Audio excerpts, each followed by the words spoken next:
Shalom, selamat pagi Jemaat Gereja Kristen Kalam Kudus Medan yang dikasihi Tuhan. Kita akan segera memulai ibadah kita di pagi ini. Saya undang jemaat semua untuk bangkit berdiri dan kita akan melakukan saat teduh.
Amin. Jemaat yang terkasih, marilah kita memulai ibadah kita di hari Minggu pagi ini dalam satu pengakuan bahwa pertolongan kita datangnya dari Tuhan yang menciptakan langit dan bumi. Turunlah kiranya kasih karunia, anugerah, dan penyertaan yang sempurna dari Allah Bapa, Putra, dan Roh Kudus. Amin. Jemaat yang terkasih, sebagai ayat penuntun di ibadah Minggu pagi ini diambil dari Mazmur 34 ayat yang keempat yang berkata demikian. Muliakanlah Tuhan bersama-sama dengan aku. Marilah kita bersama-sama memasyurkan namanya. Jemaat yang terkasih dipersilakan untuk duduk kembali. Kita akan menyanyikan satu pujian yang mengungkapkan isi hati kita kepada Tuhan. Mari kita memuji Tuhan, bersorak-sorai kepada Tuhan. Kita adalah umat yang sudah ditebusnya dan kita akan memasuki surga tahtanya Tuhan. Mari kita menyanyikan pujian dari KPPK nomor 4 yang cinta pada Tuhan, datanglah.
Persiapkan hati kita untuk melakukan pengakuan dosa secara pribadi di hadapan Tuhan.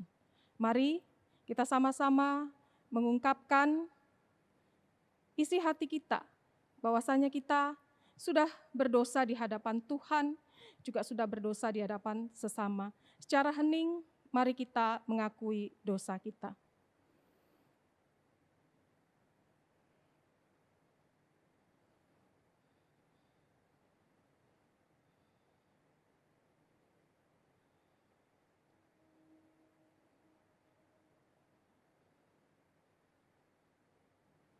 Bapa di sorga, inilah kami ya Tuhan, anak-anak-Mu yang saat ini datang merendahkan diri di hadapan Tuhan. Siapakah kami Tuhan sehingga Engkau melayakkan kami untuk kami menerima hidup yang kekal itu.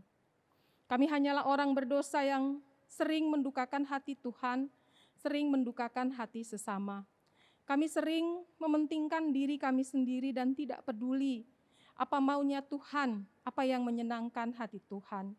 Dan saat ini Tuhan, ketika jemaat Tuhan datang, mengakui setiap dosa dan pelanggaran hidup kami masing-masing. Biarlah Engkau ya Tuhan, yang berbelas kasih, mengampuni setiap kami. Kami serahkan ibadah kami ini ya Tuhan, dari awal sampai akhir ke dalam tangan Tuhan. Biarlah Tuhan senang dengan pujian, sembah, dan hormat kami. Di dalam nama Tuhan Yesus kami berdoa, kami mengucap syukur. Amin. Ya Bapak Ibu, saudara-saudara yang terkasih di dalam Kristus, kita akan melakukan pembacaan bertanggapan yang diambil dari Mazmur pasal yang ke-119, ayat yang ke-57 sampai ayat yang ke-64. Mari bersama-sama kita membacakan ayat ini satu demi satu secara bergantian. Ayat yang ke-57 berkata demikian, "Bagianku ialah Tuhan, aku telah berjanji untuk berpegang pada firman-firman-Mu. Aku memohon belas kasihan-Mu dengan segenap hati. Kasihanilah aku sesuai dengan janji-Mu. Aku memikirkan jalan-jalan hidupku dan melangkahkan kakiku menuju peringatan-peringatan-Mu. Aku bersegera dan tidak berlambat-lambat untuk berpegang pada perintah-perintah-Mu. Tali-tali orang fasik membelit aku, tetapi Taurat-Mu tidak kulupakan. Tengah malam aku bangun untuk bersyukur kepadamu atas hukum-hukum-Mu yang adil. Aku bersekutu dengan semua orang yang takut kepadamu dan dengan orang-orang yang berpegang pada titah-titah-Mu. Bumi penuh dengan kasih setia-Mu, ya Tuhan. Ajarkanlah ketetapan-ketetapan kepadaku. Amin. Demikian kebenaran firman Tuhan. Bapak Ibu, saudara-saudara yang terkasih di dalam Kristus, saya mengundang kita semua untuk bangkit berdiri.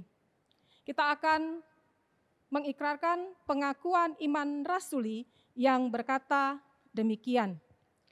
Aku percaya kepada Allah, Bapa yang Maha Kuasa, Khalik langit dan bumi, dan kepada Yesus Kristus, anaknya yang tunggal Tuhan kita, yang dikandung dari Roh Kudus, lahir dari anak darah Maria, yang menderita sengsara di bawah pemerintahan Pontius Pilatus, disalibkan, mati dan dikuburkan, turun ke dalam kerajaan maut. Pada hari yang ketiga, bangkit pula dari antara orang mati, naik ke surga, duduk di sebelah kanan Allah, Bapa yang Maha Kuasa, dan dari sana Ia akan datang untuk menghakimi orang yang hidup dan yang mati. Aku percaya kepada Roh Kudus, gereja yang kudus dan am, persekutuan orang kudus, pengampunan dosa, kebangkitan tubuh, dan hidup yang kekal. Amin. Jemaat dipersilakan untuk duduk kembali. Mari kita mempersiapkan hati kita sebagai ungkapan syukur kepada Tuhan. Kita akan menyanyikan satu pujian dari KPPK nomor 311, Yesus Kucintamu. Biarlah lagu ini benar-benar kita renungkan, benar-benar kita resapi setiap kata-katanya. Karena memang karena kasih Yesus itulah yang menyelamatkan kita. Kita sudah dianugerahkan hidup yang kekal. Di dalam kematian Kristus, dosa kita telah terkubur bersama dengan kematian Yesus. Mari bersama kita nyanyikan KPPK 311, Yesus ku cintamu.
Syukur kita atas penebusan yang telah diberikan oleh Yesus Kristus. Marilah kita memberikan persembahan yang terbaik untuk Tuhan. Jemaat dapat memberikannya melalui transfer ke rekening gereja yang ada. Untuk itu, marilah kita berikan persembahan kita yang terbaik untuk Tuhan. Bersama-sama kita bernyanyi dari KPPK nomor 162, Kasih yang Ajaib.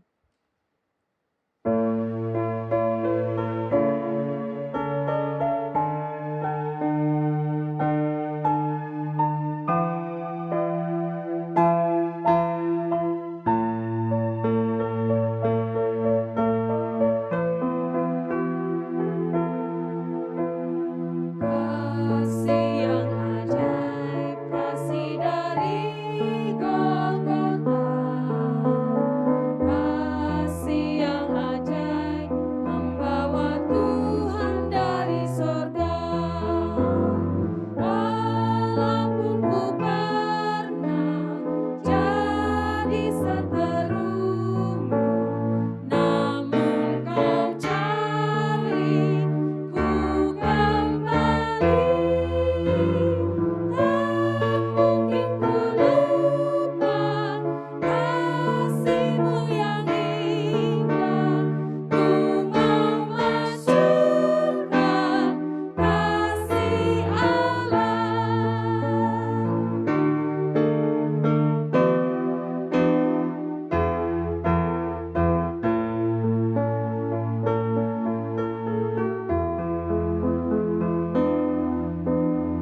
untuk persembahan kita dan juga berdoa syafaat di hadapan Tuhan. Mari kita berdoa.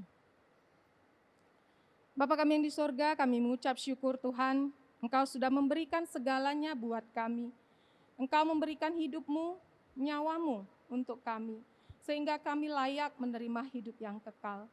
Tuhan, apalah arti ibadah kami kalau kami tidak dapat memberikan tubuh kami ini sebagai persembahan yang hidup, yang kudus, yang berkenan di hadapan Tuhan.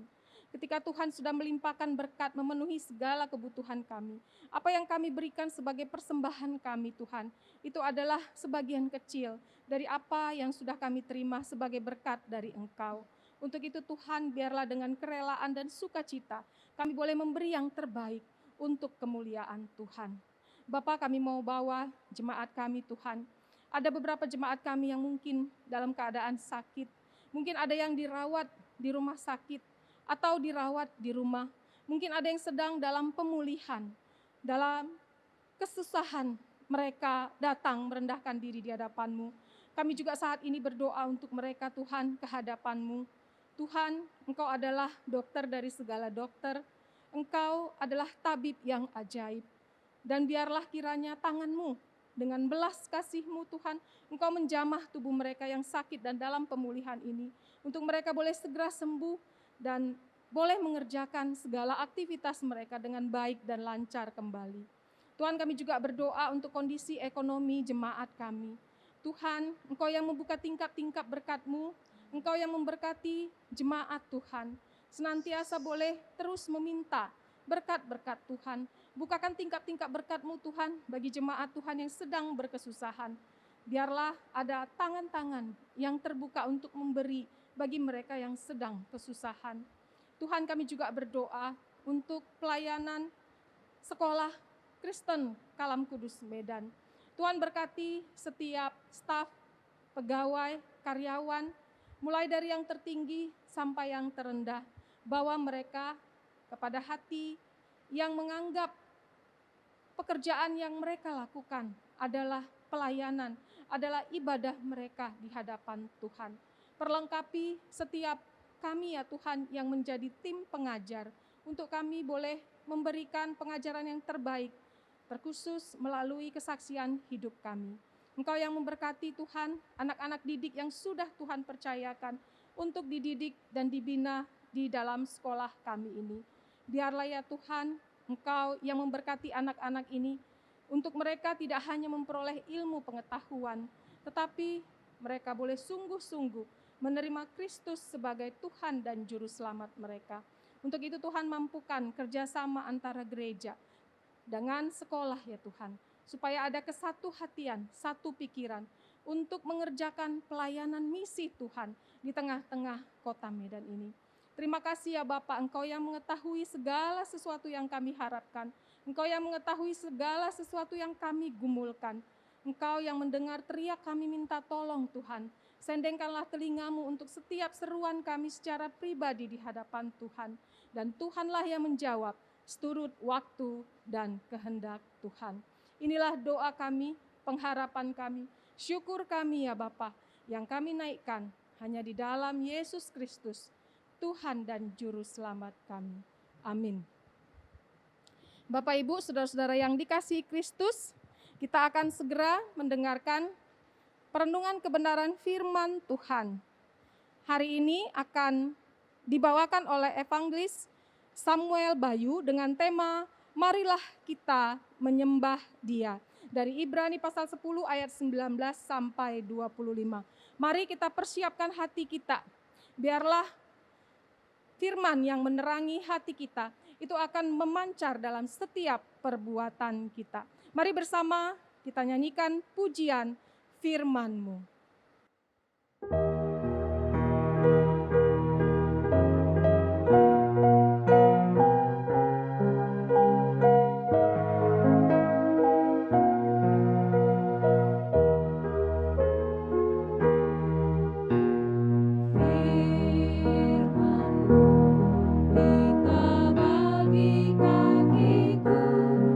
Terang bagi jalan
hormat. Bapak Ibu di dalam Tuhan Yesus Kristus, kini tiba saatnya kita untuk merenungkan firman Tuhan.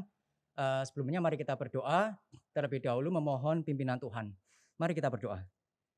Bapa Tuhan surga yang mulia, terima kasih Tuhan atas anugerah Tuhan kami boleh beribadah meskipun secara online.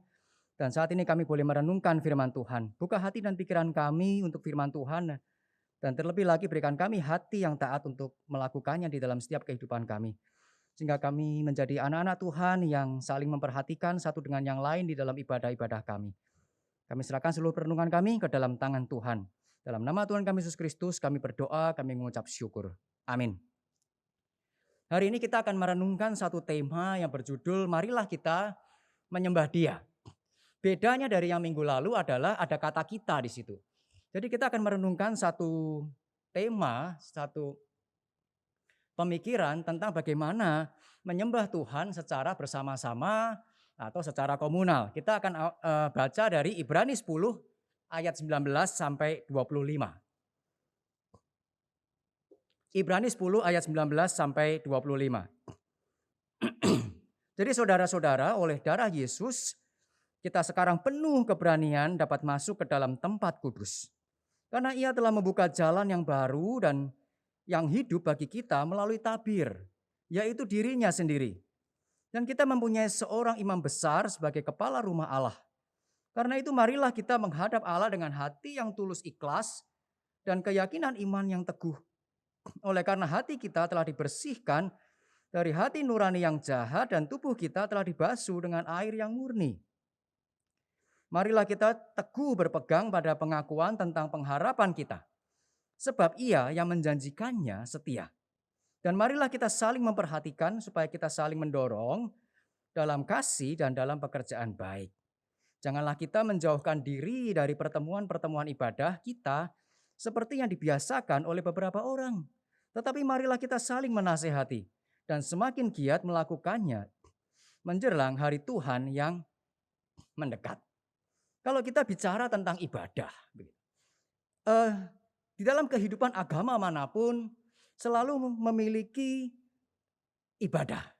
Memiliki tempat ibadah, memiliki waktu ibadah, terutama secara komunal, secara bersama-sama. Demikian pula dengan kita orang-orang Kristen.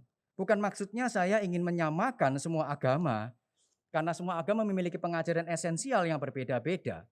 Tetapi kehidupan beribadah adalah sebuah kehidupan yang normal, yang rutin, yang selalu ada di dalam kehidupan umat beragama manapun termasuk kita. Nah, salah satu tantangan dari rutinitas adalah kebosanan. Salah satu tantangan dari rutinitas adalah kita kehilangan makna dari ibadah itu. Sebenarnya bukan ibadahnya yang hilang makna, tetapi kita yang menjalaninya yang kemudian tidak mampu atau gagal menangkap atau merasakan makna dari ibadah itu di dalam kehidupan kita. Kenapa? Karena kita bosan. Tapi satu hal yang harus kita renungkan adalah bahwa ibadah bukan sebuah variasi di dalam kehidupan iman kita. Ibadah adalah sesuatu yang pokok di dalam kehidupan iman kita di hadapan Tuhan. Ketika Allah membebaskan umat Israel dari cengkraman Mesir, salah satu tujuan utamanya adalah supaya bangsa Israel dapat beribadah kepada Allah. Itu ada dalam Keluaran 4 ayat 23. Keluaran 7 ayat 16 dan sebagainya. Demikian pula ketika Allah mengutus Musa, Allah mengatakan bahwa tanda Allah mengutus Musa adalah ketika nanti umat Allah beribadah di Gunung Sinai. Keluaran 3 ayat 12. Jadi kesempatan untuk beribadah adalah sebuah tanda dari Allah bahwa Allah berbelas kasihan dan beranugerah kepada umatnya yang terbelenggu. Terbelenggu oleh apa? Terbelenggu oleh hal-hal yang mempersulit umat Allah untuk beribadah. Sehingga Allah membebaskan umatnya dari belenggu itu agar umat Allah leluasa untuk beribadah kepada Allah yang telah membebaskan umatnya. Jadi ibadah satu hal yang sangat penting di dalam kehidupan kita. Pada masa pandemi sekarang ini ibadah secara komunal, secara bersama-sama terganggu. Tapi kita tidak dapat beribadah kita tidak dapat beribadah secara fisik, secara komunal bersama-sama di dalam satu tempat tertentu. Tetapi kita bisa beribadah secara online di tempat kita masing-masing. Tapi satu hal, ketika kita kehilangan satu momen secara fisik, bukan berarti terus kita melupakan momen secara fisik kita beribadah secara komunal. Nah, di dalam Ibrani 10 ayat 19 dikatakan di situ, jadi saudara-saudara, kata jadi di situ menunjukkan adanya sebuah konsekuensi dari alasan yang disebutkan sebelumnya. Yaitu disebutkan di mana? Di Ibrani 10 ayat 16 sampai 18. Yang berbunyi demikian. Jadi karena aku akan menaruh hukumku di dalam hati mereka dan menuliskannya dalam akal budi mereka, dan aku tidak lagi mengingat dosa-dosa dan kesalahan mereka. Jadi apabila untuk semuanya itu ada pengampunan, tidak perlu lagi dipersembahkan korban karena dosa. Ibrani 10, 16 sampai 18. Jadi oleh karena Allah telah menggenapi perjanjiannya kepada kita di dalam Kristus, yaitu menaruh hukumnya di dalam hati kita dan menuliskannya di dalam akal budi kita, dan dia tidak mengingat-ingat lagi dosa kita dan kesalahan kita, kita memperoleh pengampunan dosa di dalam Kristus Yesus, maka kita sekarang punya suatu keberanian. Untuk apa? Untuk datang kepada Tuhan. Jadi apa yang mendasari kita datang kepada Tuhan dengan berani dan dengan sukacita? Karena pengampunan itu sudah diberikan kepada kita. Jika kita melihat bagaimana kisah Adam dan Hawa ketika mereka jatuh di dalam dosa, mereka menyadari bahwa diri mereka telanjang, dan kemudian mereka membuat cawat untuk menutupi ketelanjangan mereka, Kejadian 3 ayat 7. Entah berapa besar rasa percaya diri Adam dan Hawa ketika itu, ketika mereka berhasil membuat cawat dan pakai begitu. Mungkin mereka mulai bergerak ke sana kemari mirip fashion show begitu, karena apa? Karena mereka membuat cawat atau bagaimana. Tetapi poinnya bukan di situ. Kepercayaan diri mereka tidak berlangsung lama. Dikatakan kemudian di Kejadian 3 ayat 8, ketika mereka mendengar bunyi langkah Tuhan Allah yang berjalan-jalan dalam taman itu pada waktu hari sejuk, bersembunyilah manusia dan istrinya itu terhadap Tuhan Allah di antara pohon-pohonan dalam taman. Pertanyaannya adalah kapan Adam dan Hawa takut? Apakah ketika setelah Tuhan memanggil Adam, di manakah kamu dan sebagainya? Enggak. Adam takut sebelum Tuhan memanggil namanya. Adam dan Hawa bersembunyi sebelum Tuhan memanggil mereka. Jadi apa yang membuat Adam dan Hawa takut? Apakah suasana hari itu yang gelap gulita, mungkin ada guntur, ada petir, ada gempa bumi? Jawabannya tidak. Dikatakan langkah Tuhan muncul ada pada hari sejuk. Jadi apa yang membuat Adam dan Hawa takut? Bukan suasana, tetapi sesuatu yang lain. Pertanyaan kedua adalah, apakah ketika Adam dan Hawa jatuh ke dalam dosa, Allah yang maha tahu tidak tahu Adam dan Hawa jatuh ke dalam dosa? Ya tidak mungkin, pasti tahu. Ketika Allah tahu Adam dan Hawa jatuh ke dalam dosa, apakah dia tidak murka di dalam hatinya? Ya pasti murkalah. Tetapi ketika Allah menghampiri manusia yang sudah jatuh di dalam dosa, Allah tidak memperlihatkan murkanya di dalam sebuah gestur emosional yang mungkin mempengaruhi alam pada hari itu. Alam tetap sejuk, tidak ada guntur yang menggelegar, langit tetap cerah, suasananya nyaman, suasananya ramah. Murka Allah datang di dalam suasana keramahan.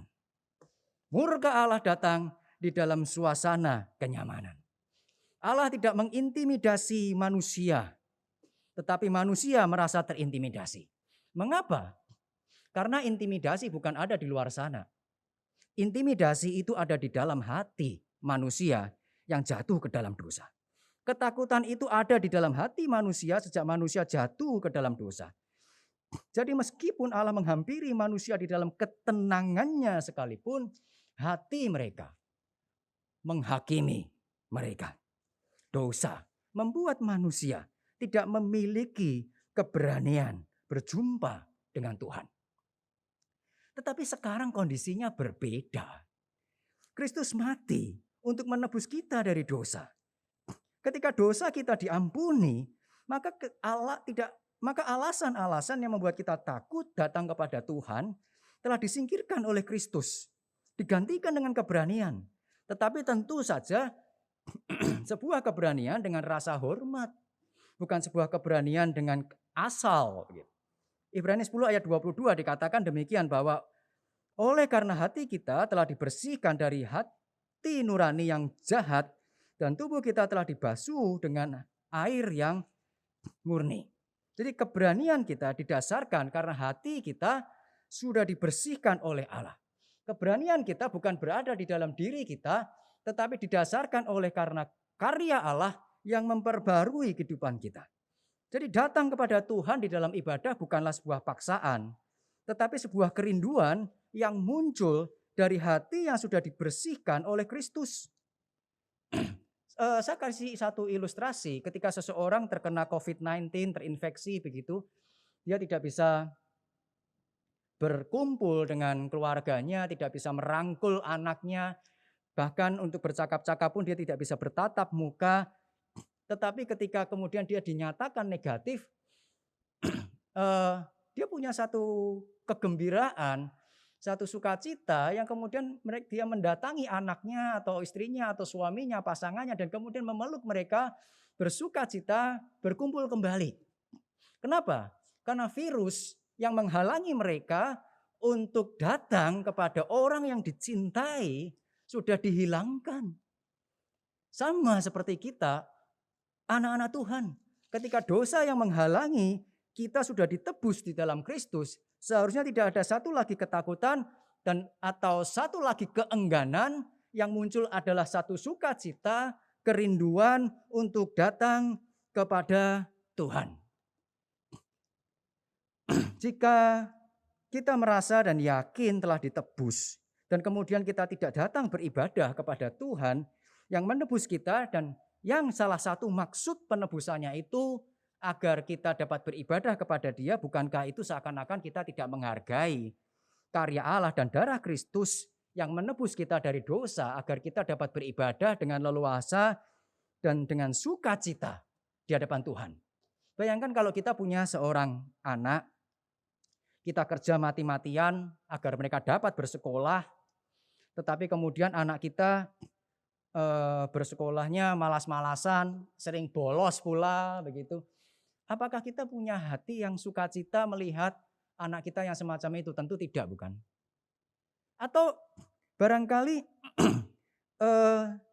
anak kita bersekolah, dia datang setiap hari ke sekolah, tetapi dengan penuh omelan, dengan penuh umpatan mungkin begitu, lagi-lagi kenapa sih saya harus sekolah dan sebagainya, kenapa saya tidak bisa bermain dan sebagainya, tapi tetap sekolah. Apakah kita juga akan bersukacita dan senang melihat anak kita itu yang pergi ke sekolah tetapi tidak dengan sukacita? Saya kira juga enggak. Jadi apa yang sebenarnya kita harapkan? Dia datang, pergi ke sekolah dengan penuh tanggung jawab dan sukacita. Tidak ada ibadah yang menyenangkan hati Tuhan tanpa sukacita. Satu hal yang harus kita pahami, ibadah adalah sebuah selebrasi. Ibadah adalah sebuah perayaan. Perayaan apa? Perayaan bahwa kita sudah ditebus di dalam Kristus.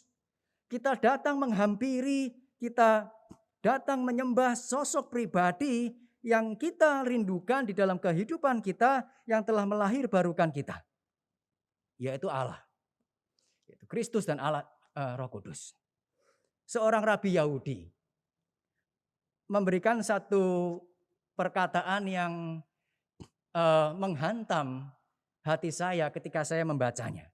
Rabi Yahudi itu bernama Abraham Heschel. Dia mengatakan demikian, merayakan Sabat tanpa sukacita adalah dosa. Merayakan Sabat, merayakan hari Minggu, beribadah tanpa sukacita adalah dosa. Menarik, Heschel melihat bahwa datang kepada Allah di dalam sebuah ibadah bukan masalah hal-hal jasmaniah saya hadir. Tetapi datang kepada Tuhan di dalam sebuah ibadah juga mengatur emosional kita, mengatur pikiran kita. Apakah kita datang dengan penuh sukacita? Tetapi justru itulah yang seringkali hilang di dalam ibadah kita. Sukacita. Kita punya banyak alasan untuk bersukacita di dalam ibadah kita karena Kristus sudah membersihkan kita dari dosa, menebus kita sehingga kita memperoleh satu kehidupan yang kekal. Tapi satu hal yang kemudian kita ingat ketika kita bersukacita adalah bahwa Kristus bukan menebus kita seorang saja. Kristus menebus orang-orang yang lain yang datang bersama-sama di dalam ibadah kita. Kita tidak sendiri. Kristus tidak menebus satu orang saja, tetapi seluruh umat Allah yang ditebusnya. Maka di dalam Ibrani 10 ayat 24-25 dikatakan demikian. Dan marilah kita saling memperhatikan supaya kita saling mendorong dalam kasih dan di dalam pekerjaan baik. Janganlah kita menjauhkan diri dari pertemuan-pertemuan ibadah kita seperti yang dibiasakan oleh beberapa orang, tetapi marilah kita saling menasihati dan semakin giat melakukannya menjelang hari Tuhan yang mendekat. Ibadah yang ideal memang adalah sebuah ibadah yang komunal. Di mana orang-orang percaya berkumpul di dalam satu tempat, satu waktu tertentu untuk bersama-sama beribadah. Ibadah online memang yang kita jalani selama pandemi ini bukan satu ibadah yang ideal, tetapi dapat diterima dan dibenarkan di dalam situasi pandemi semacam ini. Pertanyaannya mengapa? Untuk menjaga kehidupan yang Tuhan anugerahkan kepada kita. Akan sangat kontradiktif ketika sebuah ibadah merayakan kehidupan yang Tuhan berikan, baik itu jasmani maupun rohani, tetapi kita melakukan ibadah itu dengan gegabah dan dengan tindakan-tindakan yang justru menghilangkan kehidupan itu di dalam kehidupan kita. Jadi untuk sementara waktu ibadah online semacam ini dapat dibenarkan, tetapi nanti ketika pandemi ini berakhir tidak ada alasan lagi untuk kita beribadah secara online. Ketika Allah telah memberikan sebuah kesempatan yang jauh lebih besar untuk kita beribadah, maka panggilan kita adalah menerima dan menggunakan setiap kesempatan yang Tuhan berikan itu kepada kita. Mengapa ibadah komunal bersama-sama itu begitu penting di dalam kehidupan kerohanian kita? Ada beberapa hal, setidaknya 3 hal yang akan kita renungkan pada pagi hari ini. Yang pertama adalah bahwa ibadah komunal memberikan kita kesadaran adanya relasi di dalam komunitas umat Allah. Kebersamaan di dalam ibadah membuat kita sadar bahwa kita tidak sendiri. Allah Tritunggal adalah Allah yang berelasi. Kemudian Dia menciptakan kita manusia sebagai gambar dan rupa Allah. Dia menciptakan kita sebagai gambar dan rupa Allah, dari Allah yang macam apa? Dari Allah yang berelasi. Kita adalah gambar dan rupa Allah yang berelasi. Maka manusia diciptakan sebagai makhluk sosial yang berelasi. Karena kita adalah gambar dan rupa Allah yang berelasi. Maka Allah akan menempatkan kita terhubung satu dengan yang lain. Tuhan menempatkan kita terhubung dengan Tuhan. Tuhan menempatkan kita terhubung dengan sesama. Tuhan menempatkan kita terhubung dengan alam ciptaannya yang lain. Kita ini makhluk relasional. Dan di dalam ibadah komunal yang relasional kita dipanggil untuk melihat sekeliling kita. Terutama saudara-saudara seiman kita. Untuk apa? Bukan untuk mengingat-ingat kesalahan mereka. Itu yang duduk di bangku sana pernah berdosa sama saya. Ingat, Tuhan juga tidak mengingat-ingat dosa kita lagi. tetapi menginginkan kita ketika kita melihat sesama kita di dalam satu ruang ibadah itu, entah itu virtual, entah itu onsite, kita melihatnya dalam sudut pandang yang baru bahwa Tuhan mengasihi saya dan mengasihi dia juga. Kita tidak dapat mengasihi Tuhan tanpa kita mengasihi sesama. Bahkan kita tidak dapat mengasihi Tuhan dengan baik kalau kita tidak dapat mengasihi musuh kita sekalipun. Mengapa? Karena Tuhan sudah mengasihi kita ketika kita menjadi musuh-musuh Allah. Roma 5 ayat 8. Di dalam sebuah ibadah komunal bersama-sama kita merayakan pengampunan Kristus atas kita.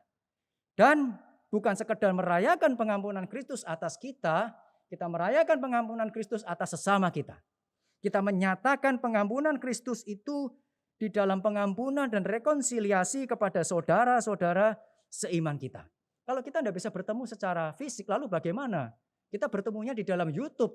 Ketika saudara kita mengetik satu salam di dalam YouTube misalnya, selamat pagi, dan kita lihat itu orang yang mungkin bermusuhan dengan kita, itu salah satu momen untuk kita kemudian berdoa, merekonsiliasi dan berdamai dengan dia. Kenapa? Karena dia hadir di dalam ibadah kita bersama-sama meskipun secara virtual. Di dalam sebuah ibadah kebersamaan kita merayakan bahwa kita diterima oleh Kristus dan diterima oleh saudara-saudara seiman kita. Di dalam sebuah ibadah komunal kita belajar menerima setiap orang yang menjadi saudara seiman kita yang sama-sama ditebus oleh Kristus. Lalu yang kedua, ibadah komunal menyatakan relasi kasih di dalam Kristus. Ibadah-ibadah di dalam gereja perjanjian baru itu bukan sebuah ibadah dengan jumlah jemaat yang besar. Terlebih lagi surat Ibrani diberikan kepada orang-orang Kristen diaspora yang ada di dalam perantauan. Jumlah mereka itu minoritas di dalam sebuah kota. Jadi ibadah-ibadah gereja-gereja perjanjian baru seringkali adalah sebuah ibadah yang dihadiri oleh sejumlah kecil orang begitu. Relatif kecil, bukan seperti ibadah modern pada hari ini begitu. Tetapi di dalam relasi ibadah itu bukan juga karena kelompoknya kecil, bukan sekedar datang, duduk, dengar khotbah lalu pulang. Tetapi ada relasi-relasi antara komunitas orang percaya. Jadi konsep gereja bukanlah sekedar tempat ibadah. Konsep gereja adalah sebuah wadah komunitas orang percaya di dalam Kristus. Nah, penulis Ibrani mengatakan dan marilah kita saling memperhatikan supaya kita saling mendorong dalam kasih dan di dalam pekerjaan baik. Hari ini saya tidak akan mengajak kita semua untuk merenungkan kata memperhatikan. Saya juga tidak akan mengajak kita untuk merenungkan kata mendorong dalam kasih dan pekerjaan baik. Tapi saya ingin mengajak kita semua untuk merenungkan satu kata yaitu saling. Gitu kan? Di dalam sebuah ibadah komunal ada ketersalingan. Jadi yang terjadi bukan memperhatikan, tapi saling memperhatikan. Yang terjadi bukan mengasihi, tetapi saling mengasihi. Yang terjadi bukan melayani, tetapi saling melayani. Penulis Ibrani kemudian melanjutkan dengan satu perkataan, janganlah kita menjauhkan diri dari pertemuan-pertemuan ibadah kita. Lalu, tetapi marilah kita saling menasihati dan semakin giat melakukannya menjelang hari Tuhan yang mendekat. Kita dinasihatkan untuk tidak menjauhkan diri dari pertemuan-pertemuan ibadah. Tetapi pada saat yang sama, ketika kita dinasihatkan untuk tidak menjauhi pertemuan-pertemuan ibadah, kita juga dinasihatkan untuk saling menasihati. Jadi pertemuan ibadah kita tidak didesain menjadi sebuah acara tanpa relasi. Bukan sebuah kegiatan yang sekedar datang, duduk, dengar, lalu pulang. Ibadah Kristen didesain untuk berelasi di dalam Kristus. Jika ada yang menasehati, berarti ada yang dinasehati. Jika ada kebutuhan akan nasihat, berarti ada problematika yang timbul di dalam kehidupan seseorang. Entah itu problematika rohani, entah itu problematika jasmani. Nah, jika ada yang menasihati, berarti ada orang yang berempati, ada orang yang mendengarkan, dan ada orang yang menawarkan solusi. Ada saling memperhatikan seperti yang dinasihatkan di dalam Ibrani 10 ayat 24. Jadi ibadah bukan sekedar wadah untuk kita berjumpa dengan Tuhan, tetapi sebuah wadah untuk kita menyatakan kasih Tuhan di dalam kehidupan kita. Lalu bagaimana dengan ibadah online yang tidak mewadahi relasi horizontal semacam ini?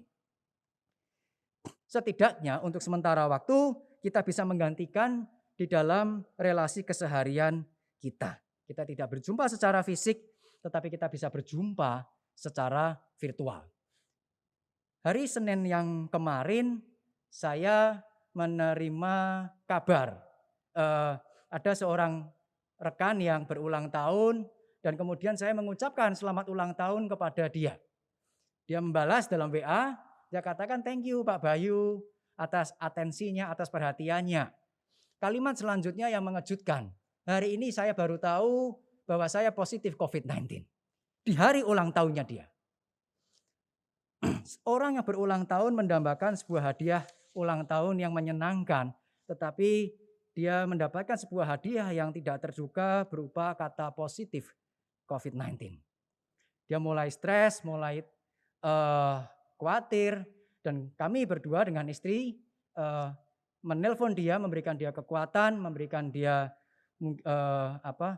tips-tips dari orang-orang yang kami kenal yang menjadi penyintas, yang sudah negatif COVID dan sebagainya, dan kami mendoakan mereka.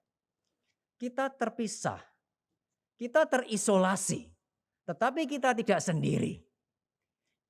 Kita menghadapinya secara bersama-sama. Yohanes 13 ayat 35 mengatakan, dengan demikian semua orang akan tahu bahwa kamu adalah murid-muridku, yaitu jikalau kamu saling mengasihi. Jadi apa tanda murid Kristus? Bukan sekedar kasih. Tanda murid Kristus itu saling mengasihi. Ada ketersalingan di dalam kehidupan orang percaya. Last but not least, yang terakhir, semakin giat. Saya ingin mengajak Bapak Ibu sekalian, kita semua untuk merenungkan satu kata, yaitu kata semakin. Semakin itu menunjukkan sebuah progres. Semakin lama semakin mungkin banyak. Semakin lama semakin berkualitas. Ada penambahan kalau kita bicara semakin secara positif, ada penambahan dan bukan pengurangan. Rutinitas seringkali membuat kita berkurang secara semangat, secara disiplin, dan sebagainya. Tetapi firman Tuhan mengingatkan untuk kita semakin giat. Justru rutinitas membuat kita seharusnya semakin memberikan yang terbaik kepada Tuhan dan sesama. Selanjutnya firman Tuhan mengajarkan dan menasihatkan untuk kita harus semakin giat menjelang hari Tuhan yang mendekat. Saya berikan sebuah ilustrasi untuk kali ini. Sebuah ilustrasi sederhana. Di dalam sebuah pertandingan lari maraton yang jaraknya 10 km atau 32 km sekalipun begitu. Seorang pelari maraton di dalam garis start kondisinya paling prima. Tenaganya masih full, masih banyak. Tetapi di awal garis start itu dia tidak berlari secara sprinter begitu. Tetapi dia berlari secara relatif perlahan. Sampai akhirnya ketika dia mulai melihat garis finish, ketika dia mulai melihat apalagi melihat pita garis finish itu belum masih terpasang, belum terpotong atau lepas dari situ. Begitu. Apa yang dia lakukan? Ketika seorang pelari maraton mendekati garis finish, tenaganya sudah berkurang banyak. Tenaganya hampir habis. Tetapi tidak ada seorang pelari maraton yang mendekati garis finish, dia berlari dengan lamban. Justru dia mempercepat larinya. Tenaganya berkurang, tenaganya hampir habis, tetapi larinya justru dipercepat. Pertanyaannya mengapa? Di tengah tenaga yang hampir habis itu dia justru bersemangat, justru bertambah giat untuk berlari mendekati garis finish. Karena dia melihat garis finish, melihat akhir perjuangan dia. Dia mempercepat larinya. Hari Tuhan semakin hari semakin mendekat. Minimal kita tahu kehidupan kita berkurang satu hari lepas satu hari seterusnya. Tetapi pertanyaannya adalah ketika kita melihat hari Tuhan yang mendekat, yang semakin mendekat, bahkan hidup kita bisa berakhir kapanpun di dalam pandemi semacam ini. Pertanyaannya adalah apakah kita semakin mengendorkan semangat kita? Apakah semangat untuk beribadah? Apakah semangat untuk melayani kita semakin besar, semakin giat, ataukah justru semakin lama semakin berkurang dan terjebak di dalam zona nyaman, kepasifan di rumah dan sebagainya. Kristus datang untuk melayani dan menebus kita dari dosa. Dia memberikan seluruh hidupnya bagi kita. Bahkan darahnya pun dicurahkan di kayu salib sampai titik darah penghabisan. Tidak ada satu tetes pun darah yang tersisa di dalam tubuh Kristus. Kita memperingati, merayakan perjamuan kudus hari ini. Bukan sekedar memperingati bagaimana Kristus mati menebus kita dari dosa. Bagaimana dia memberikan seluruh kehidupannya bagi kita, orang-orang berdosa. Tetapi kita juga merasakan bagaimana kita bersekutu di dalam Kristus secara rohani. Ketika kita sadar bahwa Kristus memberikan seluruh hidupnya, memberikan tetesan darahnya yang terakhir buat kita. Kalau saya boleh membahasakan memakai kata habis-habisan, Kristus sudah habis-habisan bagi kita. Pertanyaannya buat kita hari ini, apakah kita habis-habisan buat Kristus yang menebus kita dari dosa, yang memberikan kita sebuah kesempatan yang indah, yang memberikan kita sebuah sukacita yang indah untuk kita datang beribadah kepada Tuhan, yang memberikan kita sebuah panggilan dan kesempatan untuk kita melayani Tuhan, meskipun di dalam sebuah kesempatan yang sempit sekalipun seperti macam ini, tetapi kesempatan untuk melayani Tuhan, kesempatan untuk beribadah kepada Tuhan tidak akan pernah hilang di dalam kehidupan iman kita. Mari kita datang kepada Tuhan dengan penuh rasa hormat, dengan mengingat sesama kita satu dengan yang lain, bahwa mereka adalah saudara-saudara seiman kita yang harus kita dukung, yang harus kita tolong, yang harus kita perhatikan, yang harus kita kasihi satu dengan yang lain. Mari kita rajin untuk beribadah dan semakin giat melayani Tuhan, sehingga nama Kristus semakin dipermuliakan di dalam setiap kehidupan kita yang sudah ditebus oleh Kristus. Amin. Mari kita berdoa. Bapa kerajaan surga yang mulia, kami mengucap syukur kami boleh merenungkan firman Tuhan. Kiranya segala macam kondisi di sekitar kami tengah-tengah pandemi ini, kami tidak bisa beribadah secara ideal, tetapi ajar kami menjadi anak-anak Tuhan yang tangguh dan tidak menyerah atas segala keterbatasan yang kami alami. Bukan melawannya dengan gegabah, tetapi melawannya dan mengatasinya dengan hikmat yang daripada Tuhan. Ajar kami untuk menggantikan apa yang hilang di dalam ibadah komunal kami dengan persekutuan yang indah hari lepas hari satu dengan yang lain. Kiranya persekutuan di dalam tubuh Kristus tidak hanya terjadi di hari Minggu, tetapi di setiap hari di dalam kehidupan kita. Sehingga setiap hari rekan-rekan kami boleh merasakan kasih Kristus melalui kehadiran kami, meskipun secara terbatas sekalipun. Kami serahkan seluruh kehidupan kami serahkan hati kami, kiranya Tuhan membentuk kami menjadi anak-anak Tuhan yang rindu menyembah Tuhan dan rindu untuk melayani sesama kami. Terima kasih Bapa, kami serahkan seluruh hidup kami ke dalam tangan Tuhan. Dalam nama Tuhan kami Yesus Kristus, kami berdoa, kami mengucap syukur. Amin. Jemaat yang dikasihi oleh Tuhan Yesus, saat ini kita akan mengikuti perjamuan kudus sebagaimana telah disampaikan kepada kita bahwa di minggu ketiga ini kita melaksanakan perjamuan kudus. Bagi Bapak, Ibu dan saudara-saudara yang sudah mempersiapkan diri untuk mengikutinya, mari kita mempersiapkan hati, kita akan mengikutinya. Kita akan mempersiapkan hati kita dengan memuji Tuhan dari lagu Pimpin ke Kalvari.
Mari kita berdoa. Bapa di surga, kami bersyukur kepadamu atas anugerah-Mu bagi kami. Di dalam kesempatan ini, Tuhan menganugerahkan kami untuk semeja dengan Tuhan di dalam perjamuan kudus ini. Kiranya Engkau menolong kami Tuhan. Sekali lagi boleh menghayati akan cinta kasih Tuhan dan pengorbanan Tuhan untuk menyelamatkan kami. Dan kami sungguh-sungguh ya Tuhan dikuatkan di dalam menjalani kehidupan iman kami dalam mengikuti Tuhan. Terima kasih ya Tuhan, dalam nama Tuhan Yesus kami berdoa dan mengucap syukur. Amin. Saya akan membaca bagi kita petunjuk firman Tuhan tentang pelaksanaan perjamuan kudus dari 1 Korintus 11 ayat yang ke-26 sampai 28, demikian firman Tuhan.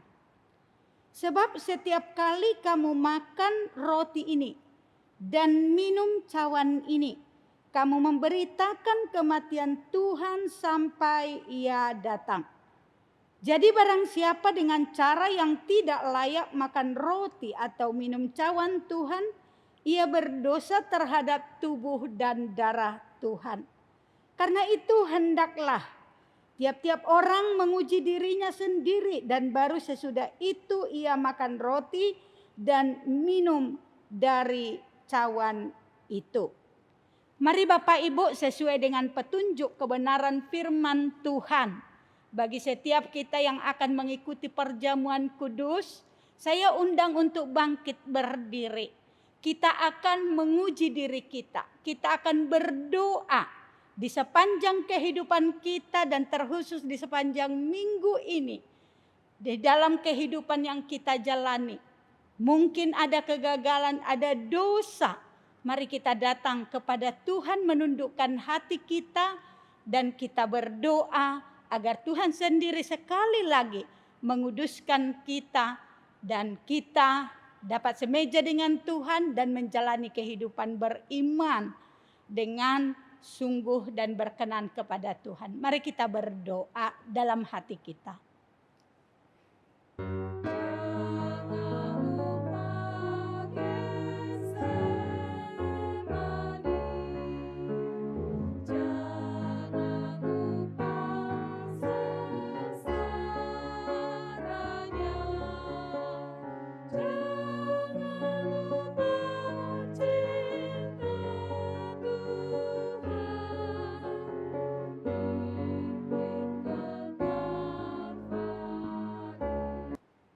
Ya Tuhan, inilah doa kami.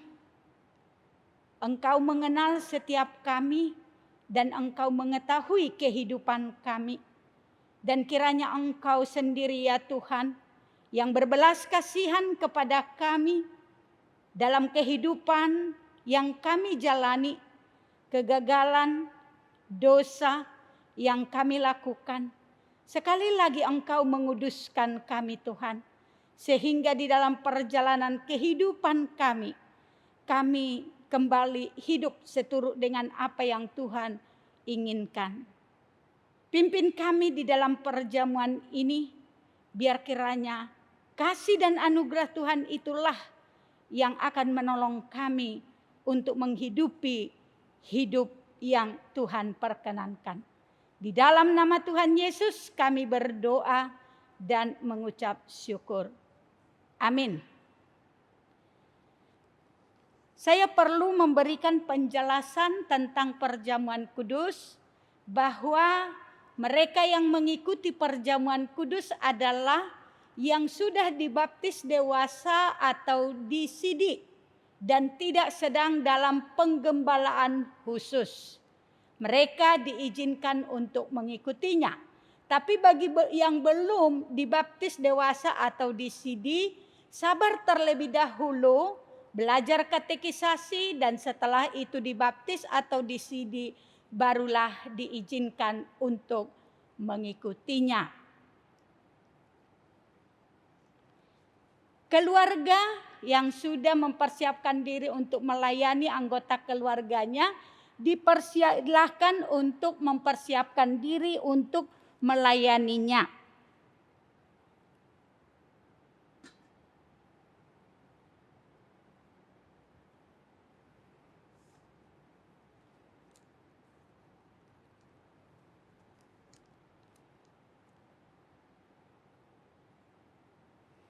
Setelah kita menerima roti dan anggur, jangan dimakan dan diminum. Kita boleh berdoa dalam hati dan saya akan memandu dari tempat ini.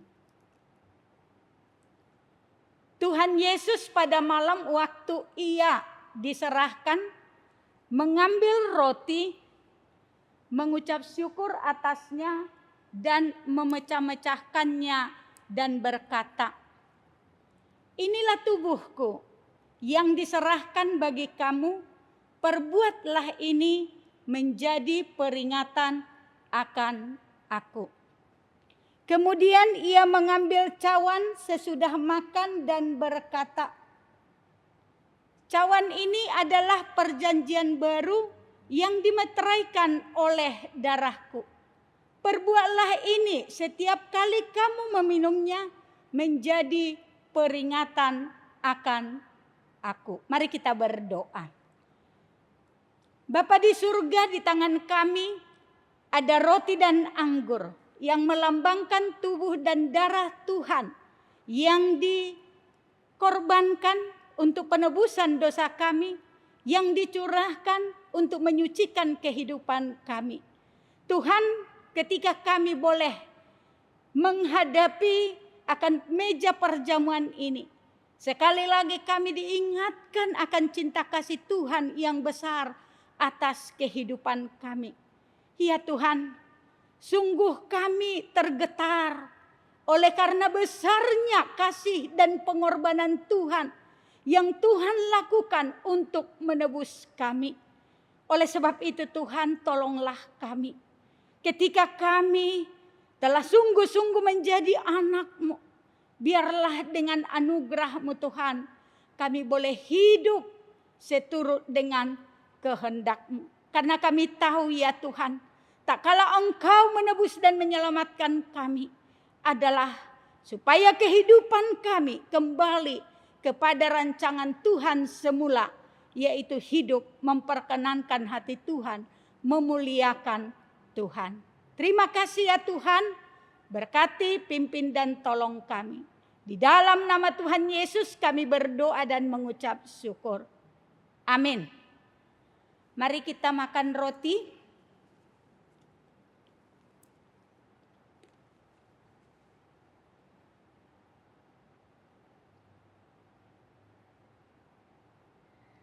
Selanjutnya mari kita minum anggur dari cawan.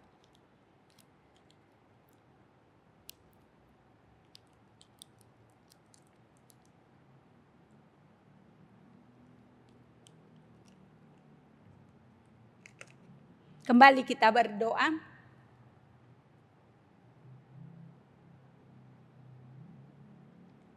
Terima kasih Tuhan untuk kebaikan-Mu yang luar biasa. Kasih-Mu yang Engkau anugerahkan berikan dalam hidup kami. Dalam kehidupan kami sebagai anak-anak-Mu. Kami tahu Tuhan, hidup kami telah Engkau tebus, Engkau selamatkan, Engkau perbaharui, untuk kami dapat hidup seturut dengan rancangan dan rencana Tuhan. Dan ketika kami menjalani kehidupan kami menyadari terkadang kami jauh daripada apa yang Tuhan rencanakan dan rancangkan dalam hidup kami. Tetapi kembali kami ketika kami boleh mengikuti perjamuan kudus ini. Kami diingatkan kembali akan cinta kasih Tuhan yang besar itu, yang telah menyelamatkan kami dengan tujuan untuk kami boleh kembali hidup sebagai ciptaan baru, hidup melakukan pekerjaan-pekerjaan baik yang Tuhan telah siapkan dari semula. Oleh sebab itu Tuhan, kembali kami menyerahkan diri dan hidup kami kepadamu. Agar Allah Roh Kudus yang terus mengingatkan kami di dalam kehidupan kami. Apapun yang Tuhan percayakan untuk kami hidupi. Baik kami di dalam anggota keluarga sebagai ayah, ibu, ataupun anak-anak. Di dalam pekerjaan Tuhan, di mana Tuhan mempercayakan kami untuk ambil bagian di dalam pelayanan, ataupun sebagai jemaat umum, kami hidup sebagai anak-anak Tuhan. Demikian juga di dalam tugas di tengah-tengah masyarakat, Tuhan kami rindu agar Engkau terus mengingatkan kami. Apapun peran kami, yang Tuhan inginkan adalah kami menjalani kehidupan kami, melakukan semua tanggung jawab kami dengan segenap hati, seperti untuk Tuhan, bukan untuk manusia. Karena kami tahu Tuhan, hidup kami ini adalah tentang Engkau, untuk kami boleh menyenangkan hati-Mu hari demi hari. Tolonglah kami Tuhan, karena kami menyadari kalau bukan karena pertolongan dan anugerah-Mu, betapa kami tidak berdaya dan mampu untuk menjalani hidup seperti yang Engkau inginkan. Tapi kami yakin dan percaya Dengan pertolongan-Mu Tuhan, Engkaulah yang akan membawa kami dari sehari ke sehari untuk hidup memperkenankan Tuhan. Terima kasih ya Tuhan, di dalam nama Tuhan Yesus, Juru Selamat kami yang hidup, kami berdoa dan mengucap syukur. Amin. Kita akan mengakhiri ibadah kita pada saat ini. Saya undang kita semua bangkit berdiri. Kita akan kembalikan segala hormat dan kemuliaan pada Tuhan. Kita nyanyikan doksologi.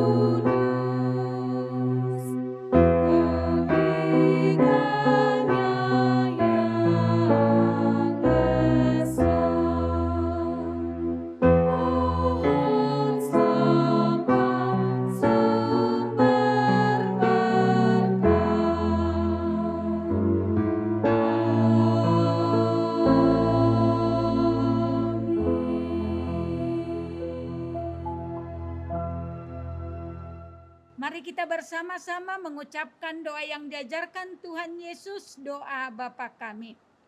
Bapa kami yang di surga, dikuduskanlah namamu, datanglah kerajaan-Mu, jadilah kehendak-Mu di bumi seperti di surga.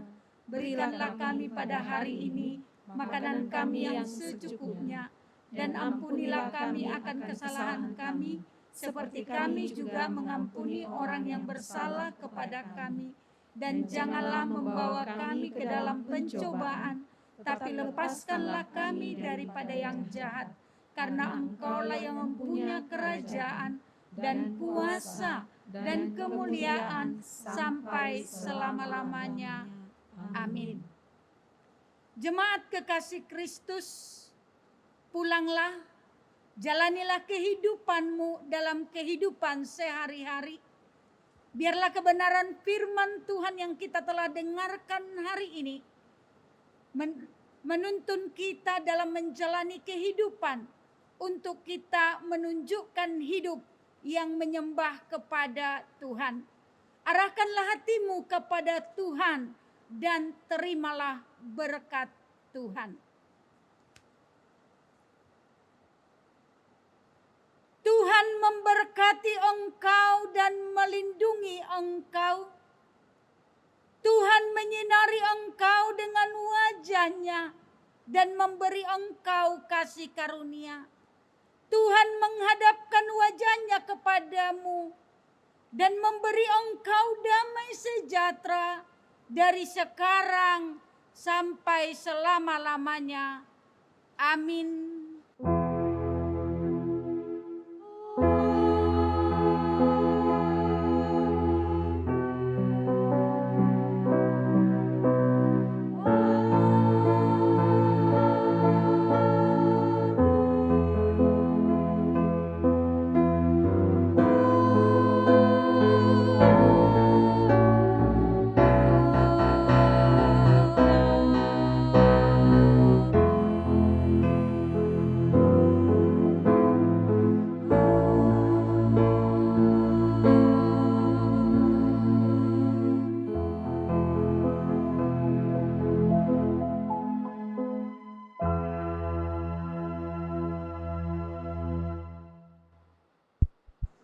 Dipersilahkan duduk, silahkan ambil saat teduh, kebaktian selesai. Tuhan memberkati.